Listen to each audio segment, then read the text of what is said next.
40,000 টাকার বিমানের টিকিট বিক্রি হচ্ছে লাখ টাকা, বছরে 60,000 কোটি টাকা পাচার। বেসামরিক বিমান পরিবহন ও পর্যটন উপদেষ্টা শেখ বশিরউদ্দিন স্যার আমার ইনবক্সে প্রতিদিন প্রবাসী ভাইয়েরা এই একটা কথাই বলতে থাকে, হাশেম ভাই এই বিমানের টিকিট সিন্ডিকেট নিয়ে কিছু বলেন, আমরা তো আর কুলাইতে পারছি না। এই দেশের মধ্যে বিমানের টিকিটের দাম তারা যে পরিমাণের সিন্ডিকেট করে বাড়িয়েছে তাতে প্রবাসী ভাইদের লাগানোর বাইরে চলে যায়।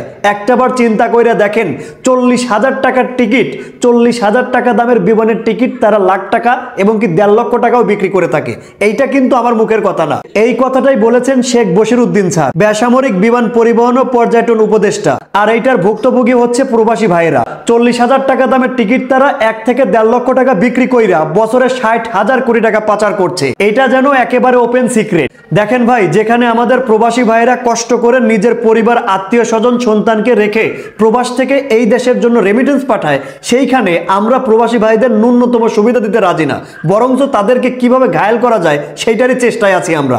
40,000 টাকা দামের টিকিট 1 থেকে 1.5 লক্ষ টাকা বিক্রি করছি।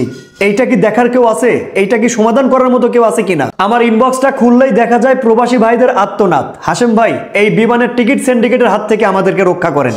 ভাই এখানে তো আমি চাইলেও আমার কিছু করার নেই, শুধুমাত্র সত্যটা প্রচার করা ছাড়া। নিউজটা করেছে বিশ্বস্ত প্রতিষ্ঠান যমুনা টেলিভিশন। সবশেষে একটা কথাই বলতে চাই, যারা আমাদের এই দেশের রত্ন প্রবাসী ভাইদের একটু সম্মান দেওয়া উচিত, তাদের সুবিধা অসুবিধার দিকে আমাদের নজর দেওয়া উচিত। শুধুমাত্র তারা তো এক্সট্রা ফ্যাসিলিটিস চাচ্ছে না, শুধুমাত্র টিকিটের যেটা মূল্য সেইটা নিলেই তারা খুশি, তাদের সঙ্গে সিন্ডিকেট না করলেই তারা খুশি। সবশেষে একটা কথাই বলতে চাই, ভাই এটার সমাধান করা উচিত।